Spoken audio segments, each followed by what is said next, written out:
Hello, everyone. Welcome back to From the Stands, the college football show. It is week 5. Some big games last week, some big games this week. Joining me again, Andy Hopper, Tom Scavetta. How's it going, Andy? It is going very good. Well, last weekend for me, my team failed to score a touchdown. My team on Sunday also Yep. failed to score a touchdown. That's 8 quarters of football this weekend with zero uh, offensive touchdowns for the football teams I root for. So very frustrating. Other than that, a great weekend of football, a lot of good games. I'm excited to be back. I'm super excited for this show because I think it might get a little contentious later when we're previewing some games, but I love it. That is what this is all about. Love being here. Love chatting up about football with you guys. Yeah, thanks for being here again. And Tom, thanks to you as well for being here. Big win for Notre Dame. How's your week been going? It's been going good. Went 5-1 in our picks last week. Only missed the Arkansas game, but Notre Dame, they took it to Wisconsin late. The defense stepped up big, and it is announced that Jack Cohn will be starting on Saturday. So I was really impressed with Drew Pine, the way he was able to come in and finish that game on the road in a tough environment. So I'm really excited to see that Notre Dame is still undefeated. Couple of other takes that I took: Oklahoma skates by West Virginia, Spencer Rattler with yet another pedestrian performance, and then NC State taking down Clemson, man. Devin Leary with those 4 TD passes. I mean, Clemson, their season's done. I mean, they're not even the best team in the conference, as Andy was just talking about before we went live. So, what a week in college football. You want some parity? NC State gave you some parity this weekend. Well, there we go. We'll get right into the weekly recap. You gave us some of your, those are your top games, I'm assuming, from the recap? Pretty much, yeah. Okay. I was too excited. We'll shoot on over to Andy then. We'll cut your eye for week 4. I mean, Tom mentioned it a little bit. There are a few games. I mean, how about Oklahoma? This is a game we talked about last week where, I don't think any of us had the balls to pick West Virginia. I really wanted to. They ended up covering the spread. They had this game. They're driving late in Oklahoma territory, late in the game. I think like 2 or 3 minutes to go. They're on like the 25, 30-yard line. Bad snap on third down backs them up to the 50. Instead of a field goal to take the lead, they have to punt it away. Oklahoma, of course, drives down the field and I think kicks a game-winning field goal. There was also, I think, West Virginia had 2 touchdowns they had one drop touchdown pass. They had a 1-yard touchdown run that got called back because of holding. And also, I mean, I think the biggest story is like midway through the first quarter, maybe early second quarter, Oklahoma fans are chanting for the 5-star freshman quarterback, the backup, Caleb Williams, saying, Yep. "We want Caleb." Um, yeah, that was big. Spencer Rattler coming into the year as one of the Heisman favorites and just really hasn't been impressive at all. He, like Tom, is still on that mantra. It doesn't matter. They're 4-0. They're still undefeated. So that stood out to me. Obviously, the NC State win was big. I had one more in mind. I apologize. Oh, fuck. This is terrible. Terrible radio. Or this isn't radio. Penn State Terrible over show. Powerhouse Villanova. Of course. No. My pick. How about this? Yes, sir. Arkansas. I told you guys they were going to do it. They're big. They're physical. They punch you in the mouth. They in Fayetteville. No, it was at Jerry's World. It was in Jerry's World. Yep. At AT&T Stadium, a 20-10 victory over Texas A&M.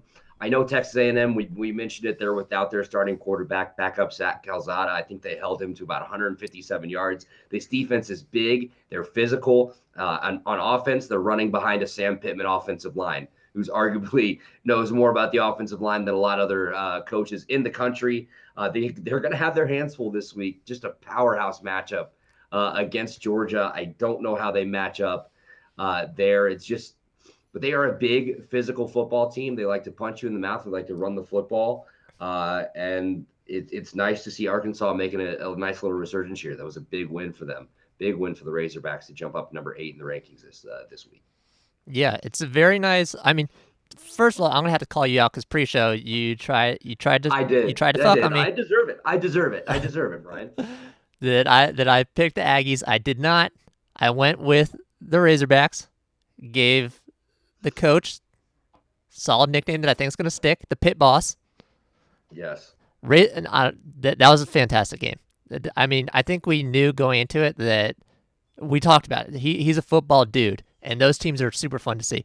And I think, the fact that they're an SEC team, we've gotten the same 4 SEC teams at the top, for the past 5, 6, 7, 8, maybe 10 years. Who knows?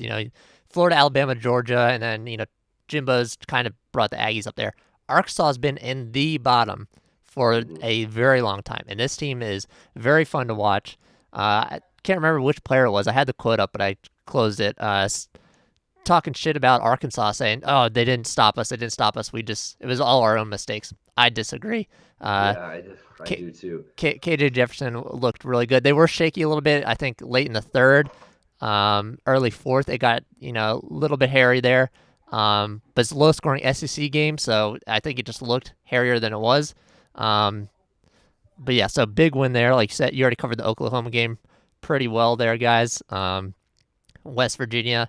I almost picked them last week, but because I went with the Arkansas upset, I didn't want to pull the double. Got to keep track of the pick'em record. So I did go with Oklahoma, but they look very shaky. This is just awful performance after awful performance from them. I don't think they can keep this up. If they keep playing like this all year, I don't think they can keep this up. I could easily see 2 losses on the schedule for them. And then a big one for me, well, obviously I got to give Tom props here because we talked a little bit of shit about Notre Dame last week for this week's game. Yeah, for this week's game. But for last week's game, they did take care of Wisconsin. In Wisconsin, I went into an escape room when the score was 17-13. Didn't know what was going to happen. Came out as a blowout. So that was interesting to see.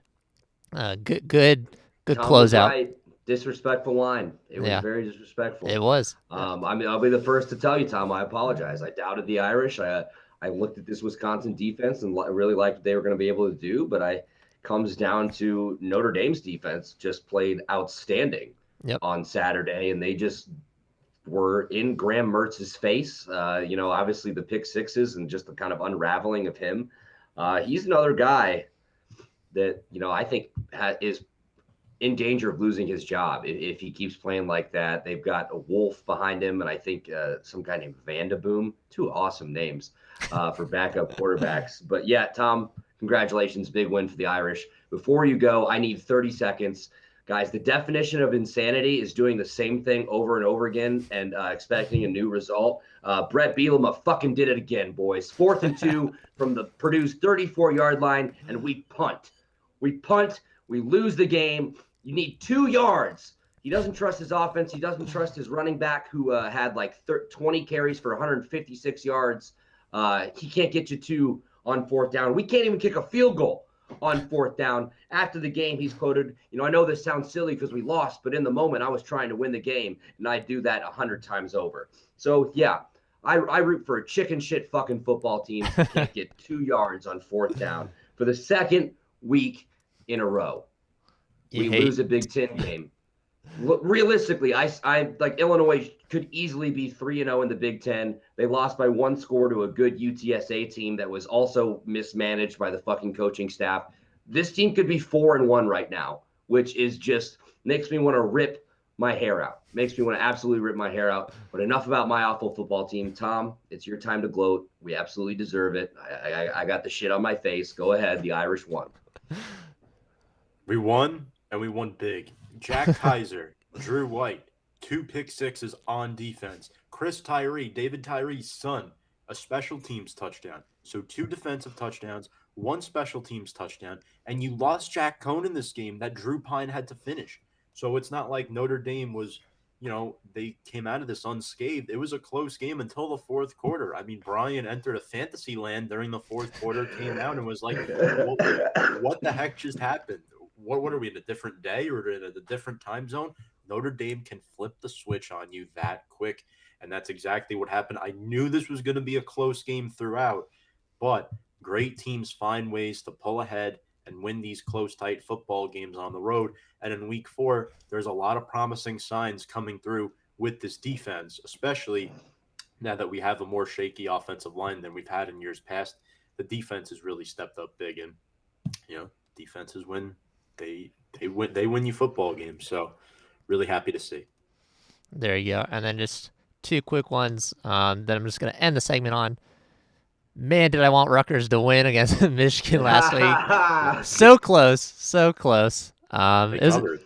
Yeah, Right? it was a decent game from them. This is a decent Rutgers team. So props to Shiano. And then Iowa State versus Baylor. Small spoiler, Baylor will be on our Shots and Chasers games of the week this week because they took down the Cyclones, number 14, another team in the Big 12 that has been struggling game in and game out like Oklahoma. It's just very odd to see from that conference. Maybe the Oklahoma-Texas leaving to the SEC thing has just shook that conference to the core. They don't know what to do at this point.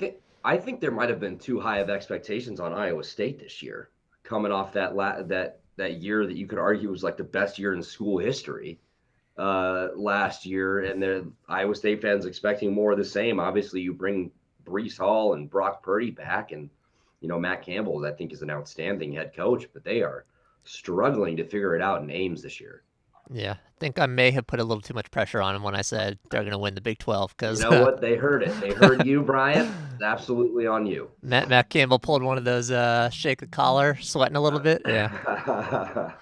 Anyways, we will move on from the weekly recap to our next segment. It's called 5 on 5. Everyone loves a little 5 on 5, little game action, street action. We're pitting the top 5 teams versus the next 5 teams up in the playoff race.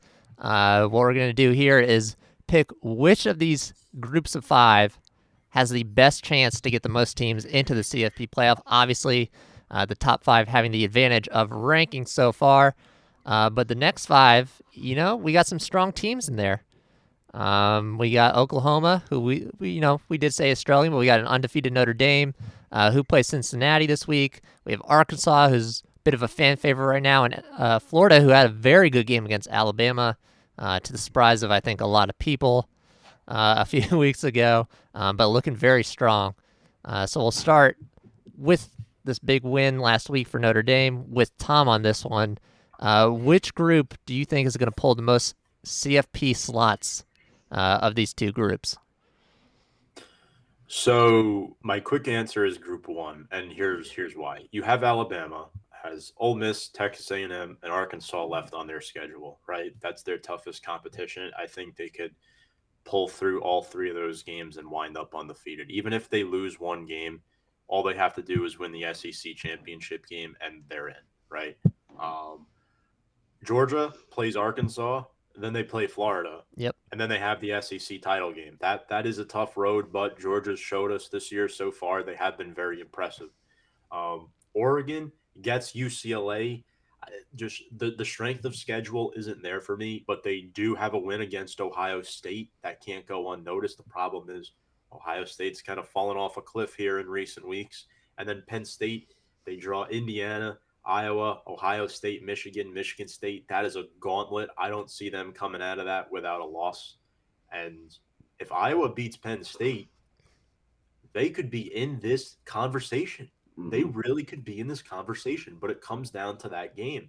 So you can get 3 in this group. Right now, for me at least, it's looking more like 2. I think in Group 2, it might be an even split, but am I more confident in the 2 in Group 1 than I feel in the 2 that I have in Group 2?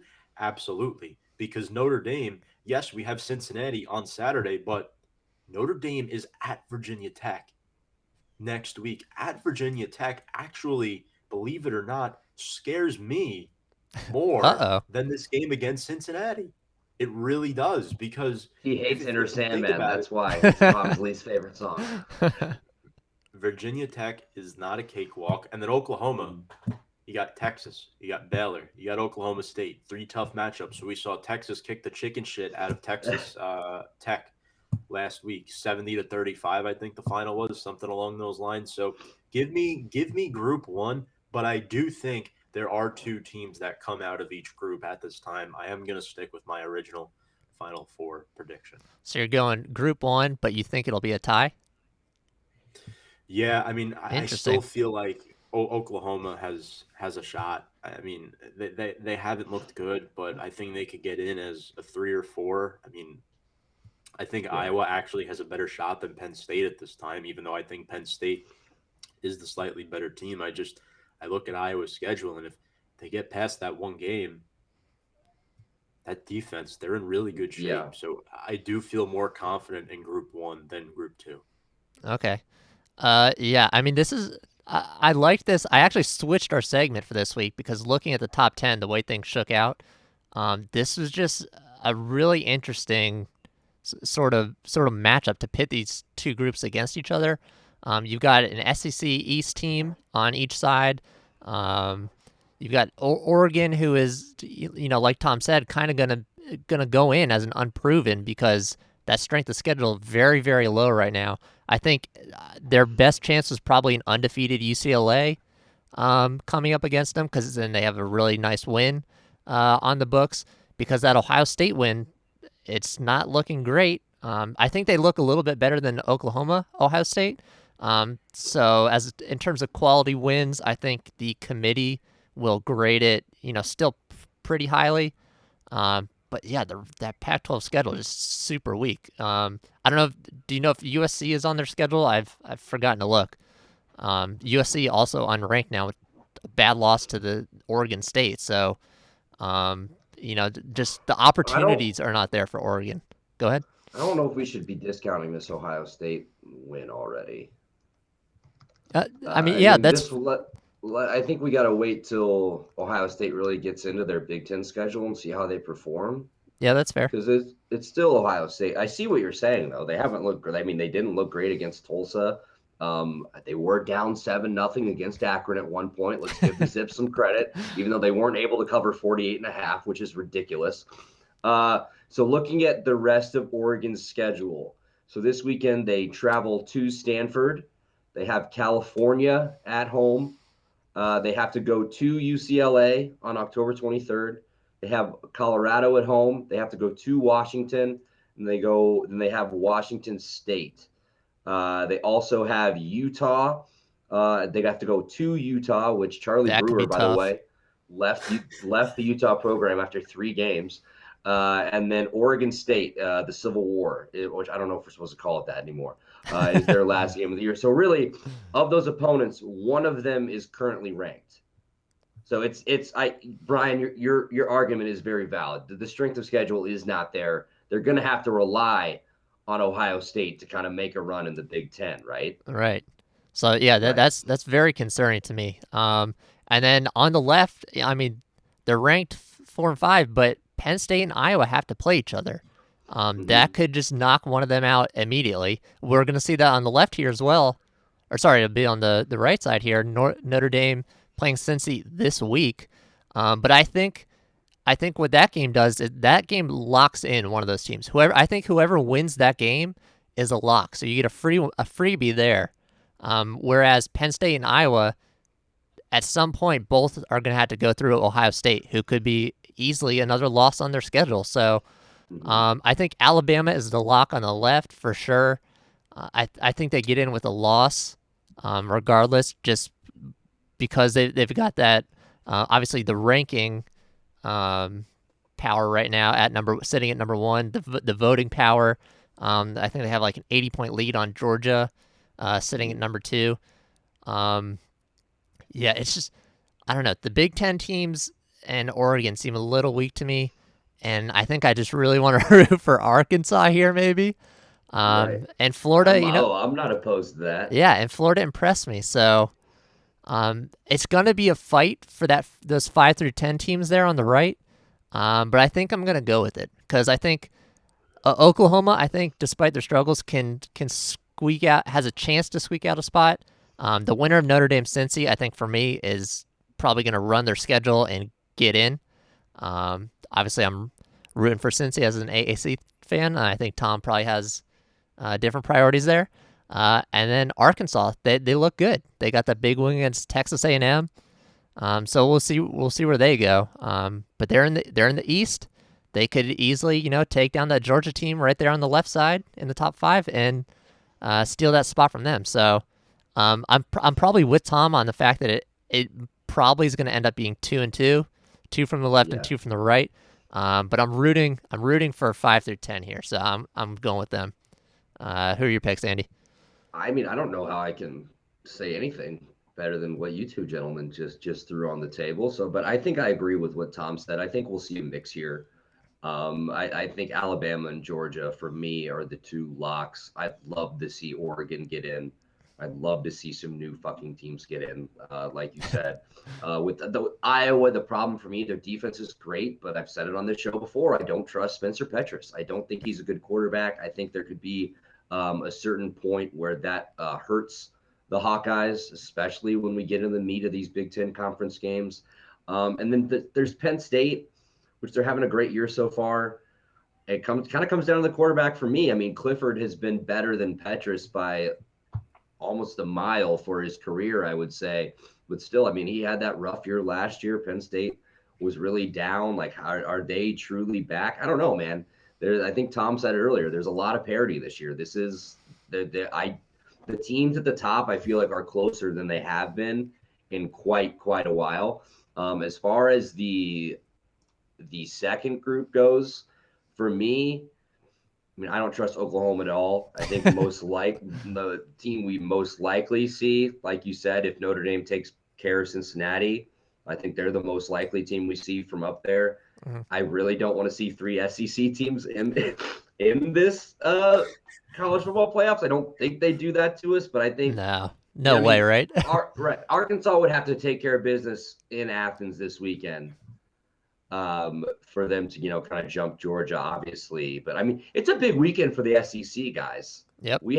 You mentioned it earlier, Brian, like it's been the same at the top. It's been Bama, Georgia, Florida, and you throw Texas A&M in there. Now we have this 12th-ranked Ole Miss, and we have this 8th-ranked Arkansas that are they're looking for their seats at the table, trying to prove that they are truly some of the elite teams in the SEC. But I think as far as this goes, I have to go with Group 1. Okay, so here's an interesting question. I'll actually float this to both of you, but you brought up that Iowa offense being, a little iffy there. Do we think does that affect them in the sense that if they come out of this out of the mixer with 1 loss, let's say, be that in the regular season to, let's say, the best team remaining on their schedule, or in the Big Ten championship, if these games are close because of that low-scoring, low-production offense against some bad teams, does the committee look at that? Like, is that a very bad look for them? Could that keep them out?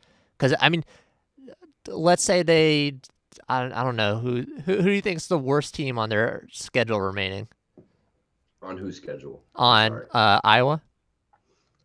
It doesn't even have to be the worst, but let's say a middling Big Ten team.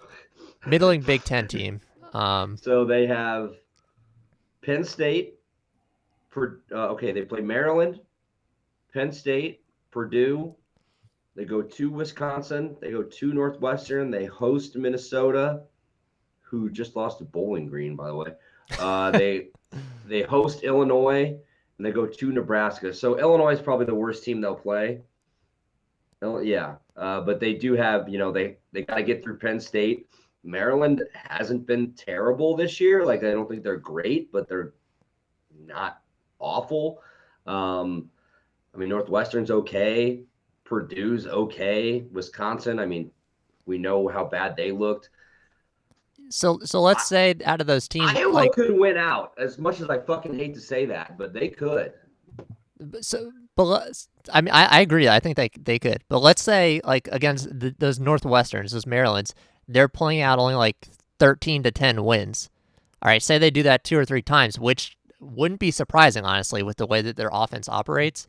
Their defense obviously keeps the score low enough to where they can pull off these wins. But if you get 2 or 3 of those wins that are 13-10 against middle pack Big Ten teams, that doesn't look great. And then you get into the conversation of, well, are they like, in similarity here to Oklahoma, who we've been complaining about, who's struggling? The scores are obviously higher. It's a different type of conference.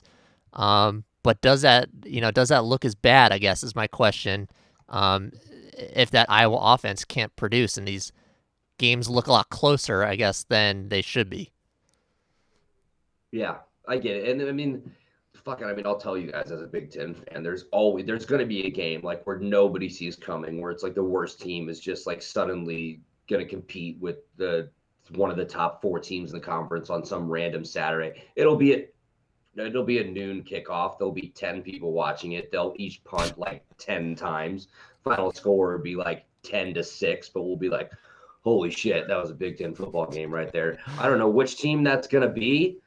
But I don't know. If you look at Iowa's schedule, I think they have a really good chance of winning out. Obviously, they have to take care of business against Penn State, but that game is at Kinnick, and I think that helps a lot that they get to host the Nittany Lions. I don't know, man. It's so close. It's every conference seems I love like. I mean, well, I guess besides the ACC, you don't really know who's going to come out there, and Clemson's like dead at this point already, which is crazy to say that it is September 30th, and the Clemson Tigers have been eliminated from college football playoff contention. Yeah, I don't know. I'm just looking forward to the rest of the year, guys. All right, so finalizing here, you went with left side, or you running with the right side here? You went top 5? I went with Group 1. Yeah, Group I went 1, with the okay. top 5. Okay. All right, we'll move on then. Sweep. Little bit of a tie, but kind of a sweep for the left side here. And speaking of September, it is September 30th. We're going to move into September Heisman. We did this last year. I made what at the time seemed like a very ridiculous call of Devonta Smith for Heisman. It worked out. So we're going to bring the segment back so I can gloat a little bit. No, just kidding. But we are going to bring the segment back. There's been some great performances this year. Some of the front runners not doing so well, like Spencer Rattler, who's getting booed off his own field. So who do you guys think is in the running for you so far as your Heisman favorites? Andy, we'll start with you on this one. I mean, this is a 2-man race as far as I'm concerned right now, and these 2 quarterbacks are going to be playing on Saturday. It's Matt Corral and it's Bryce Young. Currently, they are the betting favorites, both at plus 175, if you're into that sort of thing, to win the Heisman Trophy. The next closest is Spencer Rattler at plus 1,600. So Rattler, Daniels, and Desmond Ridder are the round out the top 5 of Heisman betting favorites. They're all at plus 1,600. Plus 175 to plus 1,600 is quite a gap. I love Matt Corral so far this year. I mean, Ole Miss is putting up like 670 yards of offense like per game, just absolutely insane. He can sling it. He can actually move his legs a little bit. They're getting a lot of help from their run game. I mean, Bryce Young, like what's not to love? I think he's got 15 touchdowns and only 1 interception on the year so far. I don't like Spencer Rattler. JT Daniels, if he can stay healthy, I think he's got a good chance. A win for Cincinnati would go a long way in Desmond Ridder's campaign. My long shot, though, Kenneth Walker III from Michigan State, plus 4,000 to win the Heisman. He's had a great start to the year for the Spartans. He's an electric back. So that's my dark horse. We're throwing out. When's the last time a running back won the Heisman? We had a receiver last year. Let's get crazy. That's a good question. There you go. Kenneth Walker plus 4,000. Anyone that wants to take a shot on that one. Tom, who are your September Heisman candidates so far? Well, it's the same 2 as Andy. And if I'm going to go out on a limb here, I think it's probably going to go to Matt Corral right now, just because the unpredictability of Ole Miss being in this position. I think we all knew they'd be a good football team, but I'm not sure if this good is possible, being a larger threat to Alabama than Florida was, which we know how big of a threat the Gators were in that game down in the swamp. But I mean, 14 total touchdowns through 4 games, 5 of them coming on the ground. But I mean, you cannot discredit Bryce Young. I mean, the man over 1,000 yards, 15 touchdown passes through 4 games. And, he's picking up right where Mac Jones left off, and he's going to be in that conversation. I don't think guys like Rattler and Howell are worthy of consideration at this time. If we readdress this at the end of October, maybe Spencer Rattler, because Oklahoma is still in the top 10. They haven't lost yet. Andy went with the dark horse. My super dark horse is a man that we've constantly brought up on this show for the past 2 years now, and I'm going to bring him up again. His team is not doing well this year. The Cyclones are 2-2, but here it is. Breece Hall, 6 rushing touchdowns out of Iowa State. A guy that I think has really suffered due to the lack of a poor run blocking scheme by the Cyclones, and the quarterback play of Brock Purdy has been atrocious. I don't think Hall is going to win it. I don't know if he's going to be one of the finalists, but I would not be surprised if he really turns it on here. I got his odds for you, Tom. Plus 8,000. Ooh. Well, that's why I said super dark horse, because at the end of October, if the Cyclones get on a little winning streak, which is possible, if they finish with 2 losses, which is not out of the question, you could throw Breece Hall in that conversation and make that argument. Look, our superstar is the reason why we ran the table, and we even got into this point potentially back in the top 10. But right now, it doesn't look likely at all. But I'm just saying, my super sleeper, I have to stick true to my original guns. Breece Hall, super dark horse, I'll take that. Jack, hey, your boy Jack Cohn's on here, plus 6,600. So he's not out of it yet, Tom. He's not out of it yet, but I wouldn't bet on a Notre Dame quarterback winning the Heisman. All right, so love you, Jack.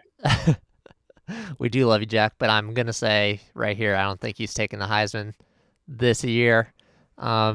Yeah, for me, I think I'm with you guys. Corral is the obvious favorite here. I think what I would love to see is a bit of 2012 Johnny Manziel here in this week against Alabama. I think he's gonna have to. That was, they always talk about Heisman moment. I think that game solidified it for Manziel. That was one of the performances. Obviously everyone loves to hate Alabama because they're always number one. So it adds a little bit of weight to it. But, I think for everyone, that was like that coming out moment. Like, this kid he's fucking special. That was a great game. So if Matt Corral can pull off something similar to that this week, I don't know if he needs the upset to lock in a Heisman over Bryce Young. But obviously it helps. The win would help. I think the biggest thing for me under Lane here is he has no interceptions so far. Last year, he finished with 29 touchdowns, 14 interceptions. Not a fantastic ratio. Not super awful, but not fantastic. This year, 9 touchdowns so far, 0 interceptions. So clearly he's making better reads, getting better looks. We'll see how it goes against Alabama. Maybe he'll throw his first pick. And then for my dark horses, I'm going to throw a running back in there as well because I want to see a freshman back in the mix. I would like to see Travion Henderson in there. He had a very big game. Too bad it was against Tulsa. So 277 yards, but not the greatest opponent. Not so great against Oregon, but he looks really good. I hate watching Ohio State just because they're Ohio State, but he's a really fun running back to watch. He's plus 2,800, Brian. He is okay, not so bad. 6th. Yeah, so he's right behind Ritter, Daniels, and Rattler. That's not bad. Yeah, it's a pretty good company. And you said Breece Hall has 6 touchdowns, Tom. Travion Henderson also sitting here with 6. And a receiving touchdown, so I'm going to add that in as well. I'm sure Breece has also some of those. And then a darker horse here, Oregon defense, not Kayvon Thibodeau, though. Verone McKinley III, he has kind of had to step up here because Thibodeau has not been playing. All right, Thibodeau has 2 tackles. That is not Heisman quality. Obviously, he's out injured, so the rest of the team has had to step up here. And McKinley is having a great season so far. 23 tackles, 4 interceptions through 4 games so far. Obviously, they have that big win against Ohio State, which is always looks good. I don't know. I want to throw some wild cards in there. Devonta Smith was a wild card, right? Let's get a receiver to win it. So Yeah. I'm going to throw in a freshman running back and the Oregon defender that preseason people would not have picked as the Heisman favorite here in safety, Verone McKinley. So will they pull it off for me this year? I don't think so. Not worried about it. Got Devonta last year, so. But yeah, I like all three of those guys, but I do think Corral probably wins it as long as he has a decent game against Alabama this week. And speaking of this week and this week's games, we're going to move into the shots and chasers. It is our roadmap to game day.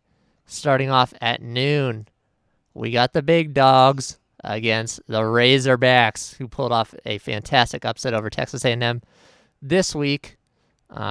This game in Georgia here. I don't think Pittman is too concerned about that because they just went into Jerry's World, one of the biggest stadiums, biggest ego-built stadiums in the world, and threw down an epic performance. Tom, we'll start with you on this one. Who's your pick for Arkansas versus Georgia? The line is 18.5 in Georgia's favor at home. This is a 2 versus 8 match, just the second SEC game for the Razorbacks. We mentioned their win was impressive last week, but it was against the backup quarterback.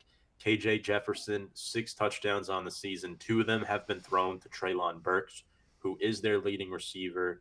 I happen to like him a lot. And Trey Williams, 4 sacks on that defense. He's been very impressive in front of a strong linebacking core of Bumper Poole and Hayden Henry, who are the leading tacklers for the Razorbacks. But junior QB JT Daniels, he hasn't really broken out yet. This could potentially be his breakout game.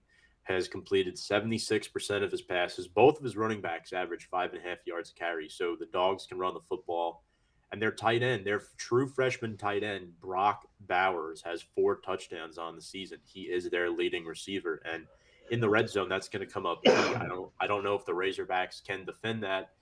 And we're looking here, guys, at a Georgia defense that has not given up more than 13 points in any of their first 4 games. And that does include Clemson. So I'm looking at Nolan Smith. I'm looking at Adam Anderson. And I'm saying, look, you guys lead this defense, this linebacking core. You guys have been outstanding in these first 4 games, and Georgia's going to win this football game. Do we think that line is disrespectful, though, Tom? You brought it up, 18.5? Oof. Yes. It is disrespectful. Okay. I still think double digits should be the line, but not 18.5. Yeah, I agree. This is very, very high for me. Am I picking Georgia here, though? Hell no. Riding with the backs. That game, like I said earlier, is so fun to watch. This Razorbacks team, it's reminding me a bit of Coach O with that 2019 LSU team. This is just dudes playing football against Georgia, who is a solid team, obviously. I think they're probably consensus number 2, at least for most people. Best defense in the country. Yeah, so I mean, they're going up against it. This is going to be a tougher matchup for them. But JT Daniels, we should mention, is still a little hurt again. And those backups, Stetson Bennett, I don't trust at all. So if this turns into a bit like the Clemson game, the 10-3 Clemson game that we had in week 1, low scoring, could go either way. And if I'm picking a way, I'm picking the Razorback way.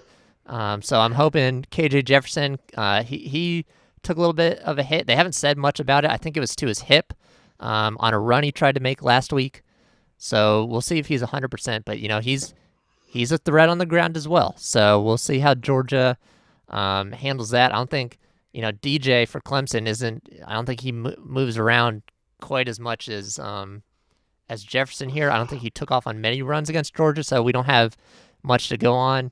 But yeah, obviously that linebacking core for Georgia, very, very good. But you know what? I'm ride or die here with the Razorbacks right now. So I'm sticking with Arkansas, which means that plus 18.5 looks super juicy. Plus 700 if you just want to take money line. Probably going to just end up taking them both. Sprinkle it. Yeah. Andy, who's your pick here? Fuck. So this is like these two teams. It's like the unstoppable force versus the immovable object. So we have this vaunted Georgia defense that has just been incredible so far. They're only allowing 66 yards on the ground per game. But here's the problem. Arkansas is averaging 261 on the ground, leading the SEC. Tom mentioned earlier, you have KJ Jefferson who can move around as well. Plus, he's got like a 6'3", like 250 frame. He's pretty hard to bring down. This is just going to be physical, punch you in the mouth football. Pittman, the former Georgia assistant, built this offensive line. He knows what he likes to do. I think Arkansas might have trouble throwing the ball. So, I think you take the under here. You trust both of these defenses are legit. If they're just a bunch of big physical dudes, the question is, does Arkansas have enough to hang around with Georgia? I mean, that's the battle that I'm going to be watching. It is in the trenches. Can this front seven neutralize the Razorbacks' run game? And if they do, I think Georgia has a very, very good chance of winning this game. Obviously, JT Daniels he's back, right? He's back, but he's dealing with a lat issue is the official stance from Georgia right now. Expected to play, though. So, I mean, Georgia, I mentioned it. They're only allowing 2.3 yards per run. They haven't allowed a single touchdown this season. So they have their hand. The Razorbacks are going to have their hands full. Another thing I want everybody to consider. This is a noon kickoff. This is an early kickoff for Georgia. I think Arkansas could use this to their advantage. You kind of got hope. I mean, you just hope that Georgia kind of starts slow, a little sluggish, kind of sleepwalks through the first part of this game. It takes a little bit for the fans to get in it. They didn't have enough time to get as drunk as they wanted to at the tailgate. I think this is going to be an awesome game. I mentioned it earlier. This is a power shift game in the SEC. This is Arkansas. This is a prove it. Let's see how real you are. But I have to take Georgia here. I've been talking about how good I think they are all year. So I'm sorry, Sam Pittman, but hell no. I'm taking the Dogs. Andy, you have flipped on me here. I know. I respect the shit out of you for taking Arkansas. I think they cover the spread. I think 18.5 is too much. But at home in Athens, I have to take the Bulldogs here. I hope I'm wrong. I really hope I'm wrong. But I'm going with Georgia because I just think they have the potential to be better than Alabama at the end of the year. So, all right. And then on your second TVs, you should probably have on this Wake Forest, ranked number 24 right now, taking on a very fun Louisville team. If you're a Michigan fan right now, you're looking at this and saying, what the hell is this shit? We're ranked 14. We're playing Wisconsin. We're a noon game. Why? You know what? Go cry about it. You guys, all right, 20-13 win over Rutgers. Guess what? Wake Forest is now tops of the ACC with Clemson struggling. Don't think I expected to say that at any point. Wake Forest leading the ACC. And they're taking on this Louisville team who is very fun. Obviously, Millie Cunningham at QB. Great in the air, great on the ground. But Wake Forest, 72% chance to win this game right now. And the spread, -6.5 in favor of the Deacon Demons. Andy, who's your pick for this game? So this is like a weird rivalry in the ACC. These teams have history. I mean, it dates back to, the NCAA tournament in basketball with Tim Duncan, that classic foul. You had I forget his name, but there was like back in the Bobby Petrino days, there was a running back committed to Louisville. He gets asked a gray shirt. That pisses him off, so he leaves. He ends up at Wake Forest, says it's a blessing in disguise, the best thing that's ever happened to him. And he wants to run for like 1,000 yards every time he played against Wake Forest. I think the first 3 matchups he ran for like 45. In his senior year, he ran for like 243 and 2 touchdowns. It'd be awesome if I remember this dude's name. But anyway, as far as this year goes, I'm taking Wake Forest. They are absolutely rolling this year. They're airtight. They're winning the turnover margin. And I just don't know how much I trust Malik Cunningham and this Cardinals offense. I will give a shout out to Cardinals kicker, Ryan Shalafu. He went to my high school. He is a Champaign, Illinois native. So shout out to you, Ryan, doing big things for the Louisville Cardinals. I think he's doing kickoffs for them right now. But I think you take Wake Forest here at home. The D is just disrupting everything. I mean, the offense, they can run the ball, they can pass the ball. It's just, I think they're the easy pick here. Easy pick. Yes, Well, I hope not, because I'm going Louisville. Okay. Yeah, listen, this game screams shootout to me. Yes. Over under 62, that just seems irresponsible by Vegas. Both these teams averaging over 30 points per game so far. Wake Forest averaging 38, and both over 400 yards of offense. So I don't know what the hell they're thinking with that 62-point over under. I'm taking the over for sure on this game because, like I said, just very irresponsible. But yeah, Malik Cunningham, very fun to watch, and I watched the entirety of the UCF Louisville game, so I got to watch a full game of him, and he's very elusive. He's a very good player. Both teams so far have played FSU, which is their current simultaneous is the wrong word. Common opponent is what I was looking for. Common opponent. Very similar score, 31-23 for Louisville, 35-14 for Wake Forest. But Louisville's had some great games. Their loss is to Ole Miss, who, like we said, is streaking. Yeah. They look hot under Matt Corral, ranked number 12. So that's a very good. You never want to lose, but that's a good loss for them. And they put up 24 points on Ole Miss, so it's not a terrible loss there. I don't know. Maybe I just want to be different here. But I think that's fine. Be different. The result here, I think, doesn't matter to me because Louisville is a fun team. Would love to see them win, especially after ruining UCF season. But Wake Forest, let's get some new blood there in the ACC. I think 2 lost Clemson. I have a hard time seeing them making the ACC championship game. So, let's get some new blood in there. Wake Forest, if they win it, don't really care. But for the sake of pick'em, I'm going Louisville here. Tom, who's your pick? I am the tiebreaker here for this game. And Brian, obviously, with Louisville beating UCF, I understand why you want to pick them because you've seen them. They've also beaten Florida State, a couple good wins on their resume. Malik Cunningham has 8 rushing touchdowns in his first 4 games, and he has 6 receivers with over 100 receiving yards. Not many teams in college can say that through 4 games. And I love Keitrell Clark, 3 picks through 4 games on this defense. This is a recipe for a shootout. But one player we haven't talked much about yet is Wake Forest sophomore QB Sam Hartman, 9 touchdowns. His receivers, A.T. Perry and Jaquari Roberson, both average over 15 yards per catch. Is Keitrell Clark and that Louisville Cardinals secondary going to be able to keep up with those guys?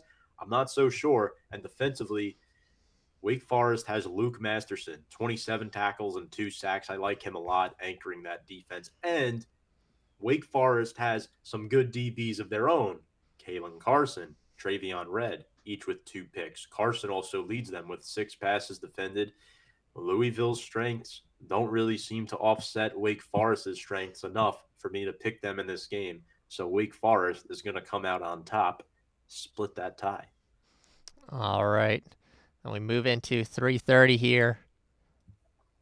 We got the big dogs. Alabama, number 1, going up against the Lane Kiffin-led Ole Miss Rebels. Lane looking to get that first win for an assistant coach against Saban. Saban undefeated against every coach that has coached underneath him, all his underlings. Is Lane going to get the first win here with Heisman favorite Corral, number 12 Ole Miss, pretty solid overall team? Tom, we'll start with you. So, we really need to dissect this football game in several different aspects. This might be the game of the week. Bryce Young, we mentioned before, the 15 touchdowns. Jameson Williams has been an outstanding addition for them, the graduate transfer. 3 touchdowns already. John Mechie, 240 receiving yards. There's your 1-2 punch right there. You add Slade Bolden into the mix. There's your top 3. Will Anderson Jr., outstanding player. I love him on defense, has a couple sacks. Fedarian Mathis leads this team with 2.5 sacks. But Now you switch it over to the Rebels and Matt Corral, 9 touchdowns, no picks. Also has 5 touchdowns on the ground. Proves to be a dual threat, which could cause some problems for Alabama. We saw what they played defensively against Emory Jones. They looked all confused in the second half. And Emory Jones is a massive downgrade from Matt Corral. So now Right. I'm looking at who's Corral going to spread the football to? Dontario Drummond has 4 touchdowns, over 330 yards receiving. Jonathan Mingo has 3 touchdowns, 300 yards receiving. And I love Sam Williams. You watch the way he's able to beat offensive linemen in the interior off the snap. That's why he has 4 sacks for an interior defensive lineman. Sam Williams scares the crap out of me in this game. However, I have Alabama winning this football game. They have not proven yet to have me pick against them. Until proven wrong, I'm going to continue to pick Alabama to win football games, but Ole Miss is going to cover the spread, and Matt Corral might outplay Bryce Young in this game. My Ooh. concern is that Alabama is going to make a couple of plays towards the end that are going to keep Corral off the field and win this football game. Okay. That's a lot of interesting takes there. I like it. Brian, that was I, okay. I do appreciate covering the spread at least, though, because I do agree They're with you. going to. They're going to cover. I agree. I agree with both points there from Tom that Alabama wins and Ole Miss covers the spread. For me, the biggest thing is Ole Miss's opposition. All right, we have 2 teams here who are putting up insane numbers of points, insane numbers of yards. All right, this isn't 2010 Alabama. They're averaging almost 500 yards a game, 46 points per game. Ole Miss is outdoing them. All right, 53 points per game, 635 yards per game. Let's look at their opponents. All right, they played Tulane, Louisville, Indiana, who's decent, and Austin Peay. All right, you can rack up those numbers when that is your schedule. Okay, so far, Alabama's opponents ranked Miami. All right, yeah, Mercer. That's their Austin Peay. Then they had that game against Florida, which was Florida looked very good, so that's a very good win for me. And then Southern Miss, who's not great, but that schedule for me to get warmed up for the season is a lot better than Ole Miss's. So yes, Corral is the favorite. All right, he's putting up tons of stats, tons of yards, tons of touchdowns. Looks great on the ground, but the opposition hasn't been there for them. This is a massive test for them. I think you maybe throw in a mid-pack SEC game before this game on the schedule, and Ole Miss has a better shot.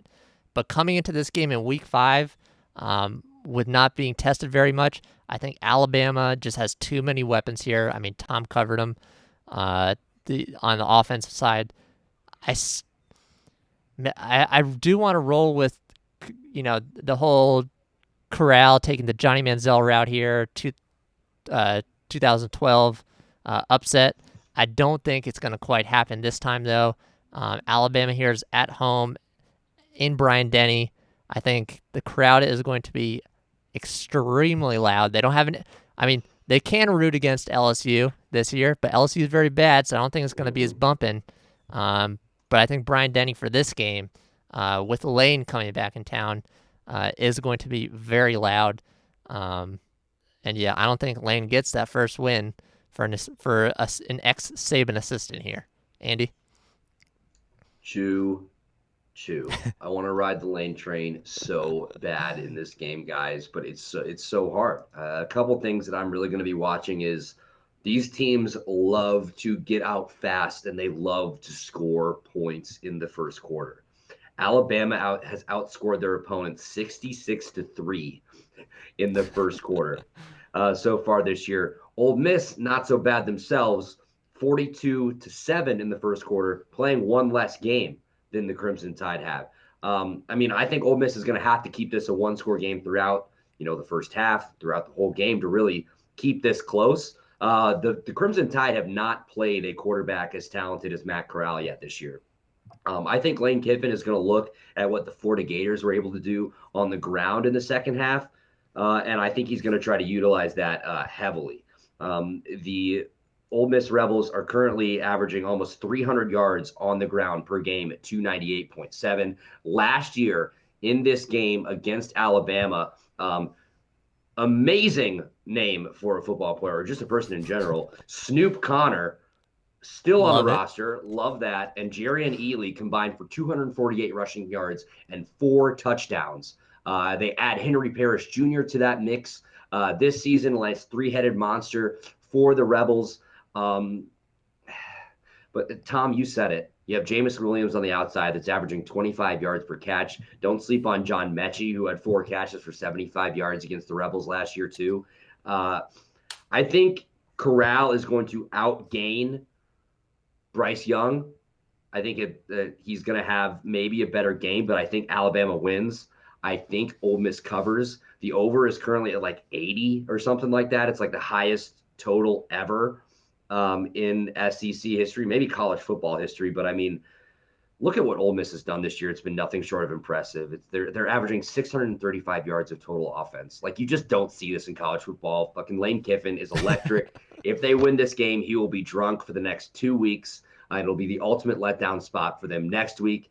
I want them to win. I want the power structure in college football and the SEC to have a little shift here. I'd love to see this them go into Bryant-Denny. I mean, it's going to be a fun football game, guys. I mean, Ole Miss's defense is a little improved from last year. You know, they're only allowing 20 points per game. That being said, Bama's only allowing 17.5. I mean, it's just, I think the battle to watch here is Bama's front seven against the Ole Miss offensive line. See who really has the advantage there, because if Ole Miss can move them around, control the run game, and you have Corral that can actually, you know, hit guys on the outside, it will be the best arm talent that this Alabama defense has seen. Ole Miss has a great chance to win this game. I think they cover 14.5, but I think the crowd and, Saban being at home is going to be too much for the Crimson Tide. I hope I'm wrong. I really hope I'm wrong, but I'm taking Alabama. Yeah, that seems to be everyone wants Ole Miss to pull it off here, but they don't quite think they can do it. But like Tom said, in a very surprising statement here, that this is the game of the week, because also, starting at 2:30, but in the evening slot here, we have Notre Dame taking on Cincinnati, rank versus rank matchup, another top 10. I think we have to start with Tom on this one after how much we harassed him last week. Yeah, so, absolutely do. Tom, I think I know your answer, but who are you taking in this game? Notre Dame outscored Wisconsin 31-3 in the fourth quarter last week, and Cincinnati is favored by 2 on the road. What kind of line is that? I mean, Jack Cohn Disrespectful. battling an injury after leaving the Wisconsin game early, has that little leg issue. He's going to start this game. Really excited to see that. 9 touchdown passes on the season. Michael Mayer is the Fighting Irish leading receiver with over 250 receiving yards and a pair of touchdowns. Kevin Austin Jr. has looked electric as well, 3 TDs on the season. And Kyle Hamilton leads the secondary. He's done an outstanding job, and I love our linebacking core. J.D. Bertrand, Drew White, and Jack Kaiser, who had an outstanding interception return for a touchdown last week. And here's where it's going to get a little spicy. Desmond Ridder had the nerve to make this comment, saying his offensive coordinator, Mike Denbrock, warned him about how loud Notre Dame would be because it's a continuous sellout for years. Ridder makes the comment that how the Notre Dame crowd won't play a factor, saying it shouldn't be loud for too long. Have you never entered this football stadium before in your life? Apparently you haven't. And I don't know. You got another thing coming for you, Desmond Ridder. You better watch out. I love it. You better watch out. I mean, look, don't get me wrong. I'm going to give the Bearcats credit where credit is due. I like their running back, Jerome Ford, a lot. He averages 6 yards a clip. That is a little concerning. 6 TDs. But this Notre Dame offensive line needs to improve. And this is the concern for me in this game. That Notre Dame offensive line. We've saw that Blake Fisher hasn't really been too great at left tackle. Steve Carell's still trying to find his footing, where you have the anchor Jared Patterson, who's been there for a while, but everybody around him is still trying to get acclimated to this scheme. But here's the saving grace. The Bearcats defense only has 4 sacks on the season. It only has 4 sacks on the season. So I think you can ground and pound with Kyron Williams in this game. Keep Desmond Ridder on the sideline off the football field, because you take too many deep shots. You got guys back there like Archon Bush, who has 2 picks. I mean, Jack Cohn will take his shots when needed, but control the tempo of this game. Keep the Bearcats offense off the field. I think Notre Dame will be just fine. Notre Dame's going to win this football game by about 7 points. And I stand firm with that, because I think, again, every time Notre Dame is favored throughout a season, something bad usually happens, right? When Notre Dame is kind of like in that underdog status type of role, they come out on top. So at Notre Dame Stadium, I think Notre Dame wins this game. If it's at Cincinnati, then you may be able to convince me a little more that the Bearcats might come out on top, but Notre Dame's going to win this football game by about 7 points. All right, Andy, you agree? No? Absolutely not. Absolutely not. So Notre Dame versus Wisconsin, 32 rush attempts for 9 total yards, 0.3 yards per rush. The Cincinnati Bearcats defense is currently giving up 3.4 yards per rush. I don't care about the 4. They've only have 4 sacks. You said the same thing about Wisconsin, and they had 4 sacks in like the first quarter. They're going to get to the quarterback. Kyron Williams, I'm sorry, hasn't been that impressive. I think he's a great talent, but I told you earlier, Tom, I think it's hard to run behind this offensive line that the Irish are currently, trotting out there. The Cincinnati defense, I love the defense. You arguably have, I probably put him behind Stingley Jr., but I think you have the number 2 cornerback in Sauce Gardner, another incredible name. I love him. You got Majai Sanders as one of the top edge rushers in the country. This is a defense that was put together by Marcus Freeman, who is coincidentally on the Notre Dame sideline now. I think the Cincinnati team is going to have a lot of juice. This defense wants to prove to Freeman that that he made a mistake, that he didn't need to leave. But at the same time, you can't blame him. You cannot blame the dude for taking the Notre Dame job. It's one of the top jobs in the country. But I mean, Desmond Ridder is the best quarterback that this team will have faced so far. He can do it with his legs. He can do it through the air. If he gets a big play, that's only going to help his confidence. It's only going to raise his confidence in this game. I'm sorry. I just don't trust this. I don't trust this Notre Dame defense. I will give a shout out to your guy, Jack Cohn. 900 yards on the year. I think 9 touchdowns, Tom. He's been great. He had maybe the football guy of the year move earlier in this year, getting his finger pop back into place and throwing the game-winning touchdown. Mad respect to that. I said on this show that Cincinnati was going undefeated. I cannot waver from that. There's so much, I want to say bad blood, but there's so many connections. You have Michael Young Jr., who came over from Notre Dame to Cincinnati. There's a revenge game. Luke Fickell has said, this is the biggest regular season game of my head coaching career. Cincinnati knows how big this is for them. They know if they go into Notre Dame, they know if they go in to South Bend and get a win, they have a better chance than ever of making the playoff. They have to stop Michael Mayer. He's been outstanding. If he can get going and slice them up through the middle, they're going to be in trouble. They cannot have a sluggish start like they did last week at Indiana. They know how to play against big crowds. That was the biggest non-conference crowd Indiana's ever had. That place was rocking. It was loud.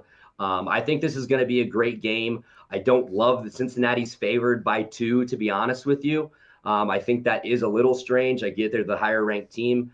I don't know, man. The sack numbers, they haven't been there for the D-line. You said it, Tom, but the pressure and the hits on the quarterback certainly have. They are going to get the ball. They're going to get to the quarterback. It's just a matter of how quickly can Jack Cohn get the ball out of his hands. Can he get any support from this run game? Which I don't know. I just don't trust this offensive line. Give me the Bearcats 7 days a week.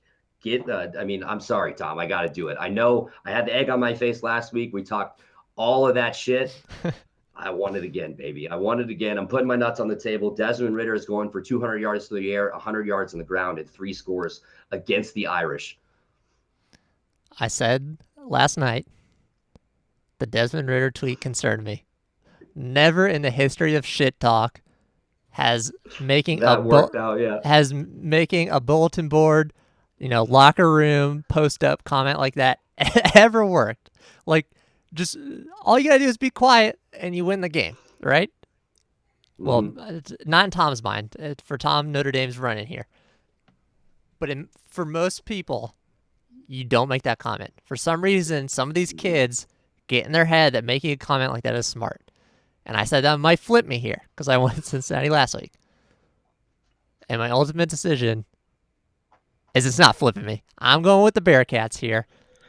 Ritter, amazing QB. Oh, just sorry. Biggest game of his career. He's trying to solidify himself as an all-time great at Cincinnati. This is a game to do it. Sorry, Brian. It is. Cone is back. All right, I'll give him that, but he's a little beat up. All right, he had the finger issue in week 1. I don't know if that was a full-on dislocation or whatever, but that might not be fully healed.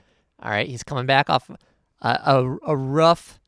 What we have official statement, Tom, from you on leg injury? What his injury is? I don't know what the exact injury was. Leg injury, yeah. Leg? Left with a leg injury. Okay. Wisconsin game. Could be mobility issues there. We don't know. All right, we'll see. You brought up Kyron Williams. He is a great back, but Notre Dame is averaging, what's that? Only 81 yards on the ground per game. That schedule has not been tough enough for someone like him, like that beefy O-line. I know it's struggled a little, but you got to get more than 81 yards per game on the ground if you're a talent like Kyron Williams here. I do love Mayer here for Notre Dame. All right, he's a massive target, is going to give Cincinnati a lot of trouble, but I'm still a little bit concerned about his hands. We talked about that week 2 or 3. He had a few drops. He's one of those players, classic style, old style player, doesn't like to wear the gloves. All right, that can be concerning.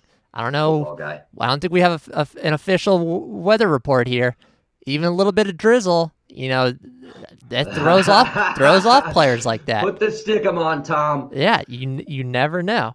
I think he's going to be a great talent in the future, but I think we're going to see Cincinnati get some. For sure. I think we're going to see Cincinnati get some pressure on him, and we're going to see a few more of those drops. Maybe one comes in a very, very important moment. We'll see here. But yeah, I think this is going to be a very hard-nosed football game. I do think it'll be closer than the shit-talking that has gone on the past few weeks. I think it's whoever has the ball last, to be honest with you. It very well could be. Yeah. I do think it's a little ridiculous that Cincinnati is favored here. I'll agree with you on that, Tom. Mainly because I wanted the free points here to take with Cincinnati. I was looking forward to a little plus money action here, but yeah, okay. But yeah, as a home game for Notre Dame, I'm not sure who made that decision to favor Cincinnati.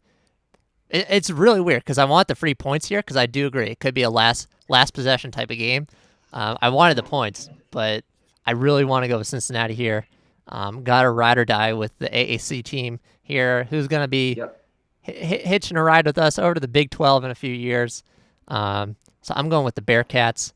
So we got there you go. Little Bearcat growl there. Hey, Tom, I just want to say the mustache looks great, though. Oh, thanks.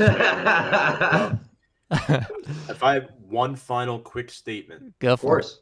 Marcus Freeman is going to read Desmond Ritter like a children's playbook.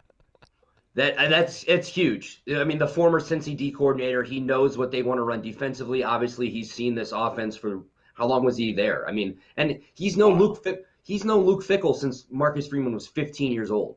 Luke Fickell was quoted before the game and said, "I will not be exchanging any pleasantries or dinner or meals or anything before this game." That's something that could be done in the offseason. So there is some bad blood. I mean, and I know Cincy fans might not necessarily love Brian Kelly still. I know that was it was like 10 years ago, but the way he left wasn't great. Dude, there are so many ties between these two teams. This is going to be an awesome game, dude. Fuck the Irish though. Let's go Bearcats. I had to throw it out there, Tom. I'm sorry. I just don't trust the O-line. The Notre Dame Keep it coming. Notre Dame defense was outstanding against Wisconsin. They were, but they're not picking Desmond Ritter off 4 times. They're not. I just don't think they are. Yeah, that time slot, just looking at it, Why do we, yeah? Man, Why does this game have to be at the same time as? it's a Is it little bit earlier. We get a 2:30 start, okay? All but right. Well, we're gonna have both TVs going, but yeah. this feels like this feels like a game this feels like a prime time. This feels like a 7 o'clock start. I don't know. Yeah, I would have liked a nighttime start here. But instead, for nighttime, we are getting Oklahoma State versus Baylor. That is our shot for the later night games. Baylor obviously coming off that big win against ranked Iowa State. And Oklahoma State moved up to number 19 in the rankings. So a pretty big matchup here for the Big 12 going forward. Andy, we'll start with you on this one. Are you taking the resurgent Baylor Bears here or Spencer Sanders leading the Oklahoma State Cowboys? I don't love Baylor. I bet against them last week because we mentioned I have too much confidence in the Iowa State Cyclones apparently. But I mean, Jerry Bohannon has been great for the Baylor Bears this year. 823 yards and 7 scores, no interceptions. They've been able to take care of the ball. On the Oklahoma side of things, Spencer Sanders, a little bit of a down year so far for the Cat. Well, not they're 4-0, so it's hard to call it a down year, but their offense just doesn't feel like it has that it factor, which that it factor would be Chuba Hubbard and or Chuba Hubbard, whatever, however the fuck you say his name, and the receiver from last year. God damn it, but Wallace, yes. You have R.J. Sneed on the Baylor side, 317 yards and a touchdown already on 18 receptions.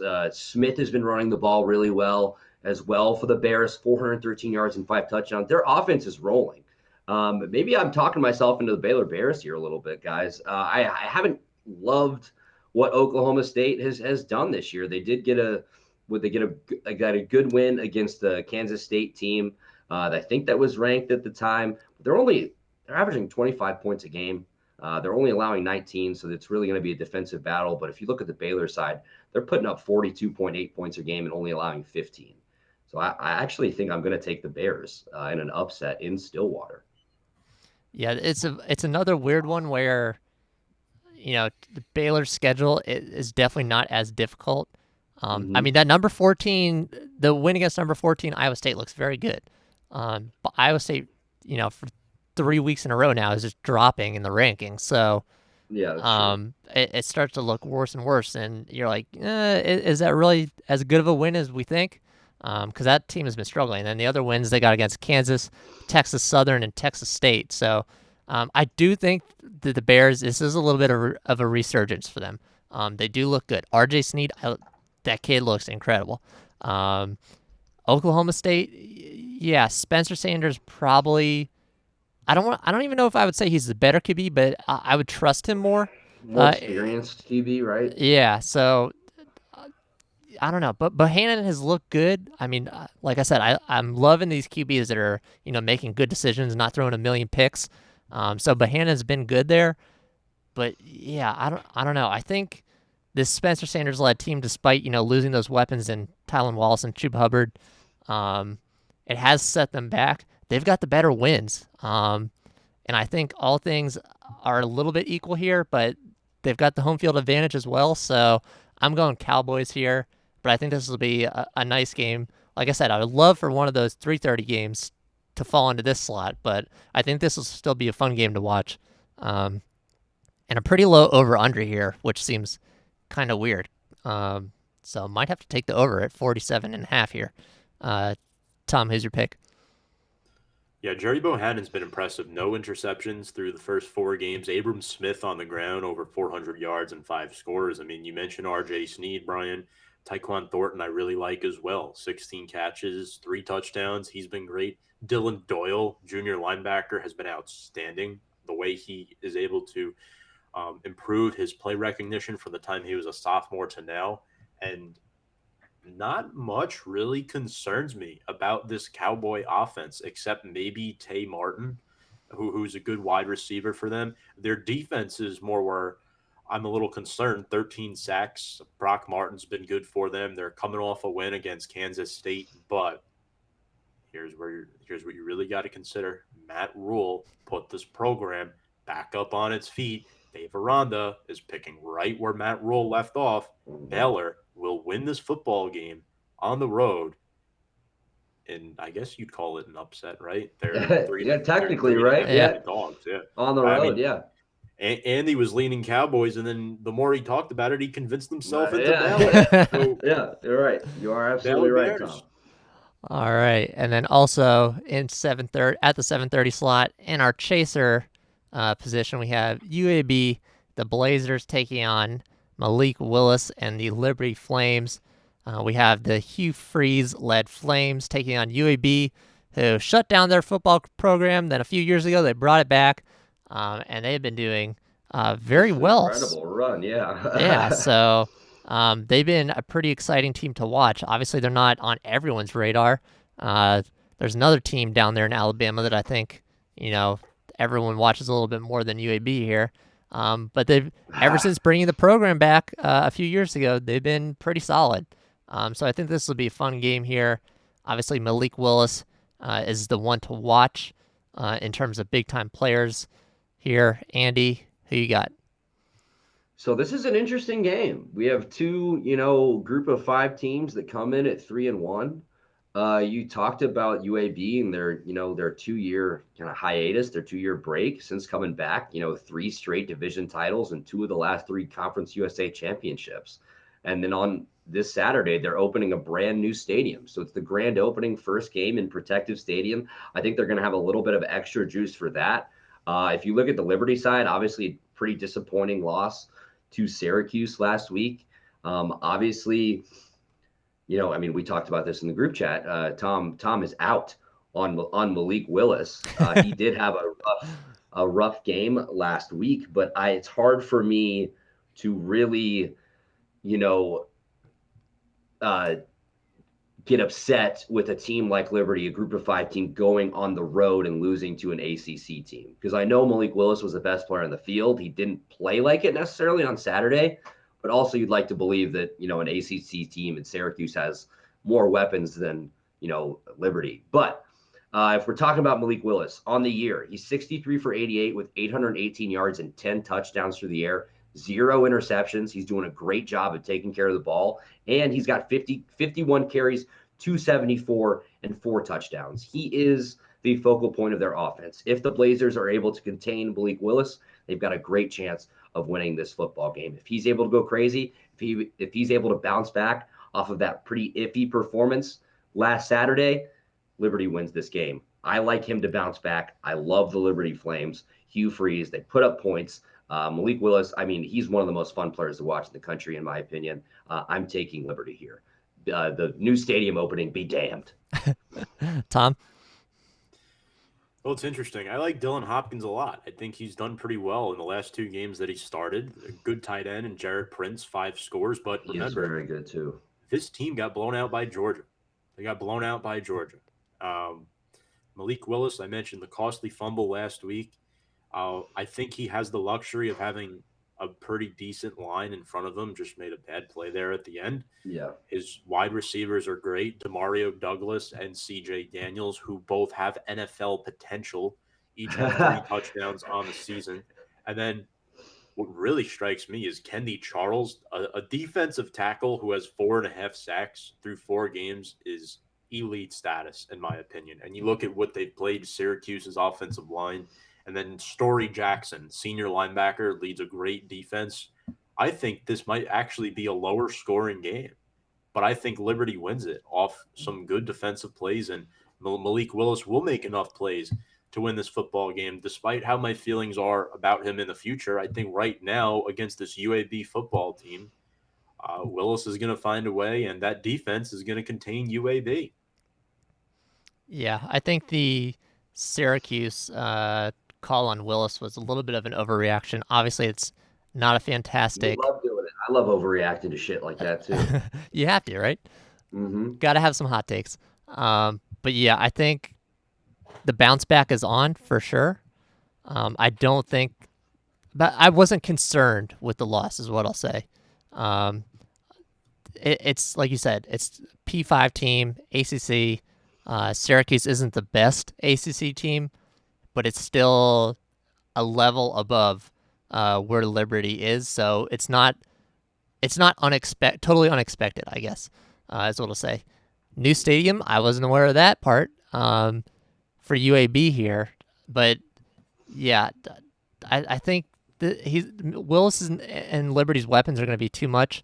I really do hope though that the crowd in this new stadium for the Blazers is bumping, because like I said, it's nice that it's a Disney type story, which is kind of corny, but the comeback has been fun to watch for them, and that they've had a little success already. So now they're getting this new stadium. UAB's favored in this game, by the way. Yeah, by 2. I was looking at that. It's Liberty money line plus 105, all over that. All over that. Oh my goodness. I was sort of like, I hadn't made quite a decision because they are favored, and FPI wise, they're 64.2% chance to win. That just seems outrageous. I mean, it seems like they did beat a good Tulane team. They are coming off a big win over Tulane. I mean, you mentioned how they just got trounced by Georgia. They beat a pretty bad North Texas team. They played Jacksonville State. So, I mean, just not a lot of sample size, but I do give them credit for the Tulane win. I'm sure that I think they're getting 2 points because they're at home, and Liberty's coming off a loss. But I mean, sorry to cut you off. No, yeah, I mean, I'm looking at the same thing. It's not as weird as some of the other ones. The other schedule I was talking about, but UAB, that only losses to Georgia. Yeah, they got trounced, but man, it's like the same thing we said with Liberty going to Syracuse. Obviously, Syracuse and Georgia aren't on the same level at all, but it's like you can't really fault UAB for going into Athens and having the number 2 team of the nation hand their asses right back to them. Yeah, it's what, I'm flipping. I started with the Willis. I was gonna go Liberty. I'm flipping to the Blazers. New stadium. I do agree with Tom. Dylan Hopkins looks very good. Ever since they switched over from, I believe, Tyler Johnston, the third. Dude is rocking a mullet, so I would have supported him. But he has now been replaced with Dylan Hopkins, who's looked good. He's played 2 full games. You know what? Both teams are only allowing below 300 for Liberty and just above 300 for UAB. I'm sure a lot of that is due to the Georgia game. So yeah, this could be another last possession game here. Yeah, Liberty's only allowing 100 yards on the ground per game. Yeah, so this could be an interesting one, and I'm flipping to the Blazers. Go with the feel good story. You know what? Thursday morning, feeling good right now while we're filming this. Let's go with the feel good story. Disney, please don't make a movie about it, though. And that is going to wrap up our Shots and Chasers, and with it, the show. If you have not already and you enjoyed the show, subscribe down below. All our social media links. Let's see if I get it right this time. Yes, Andy on this side, his links also down below. Tom's links also down below in the description. Thanks for watching, everyone. Enjoy the Week 5 games. Enjoy your weekend, and we will see you next week.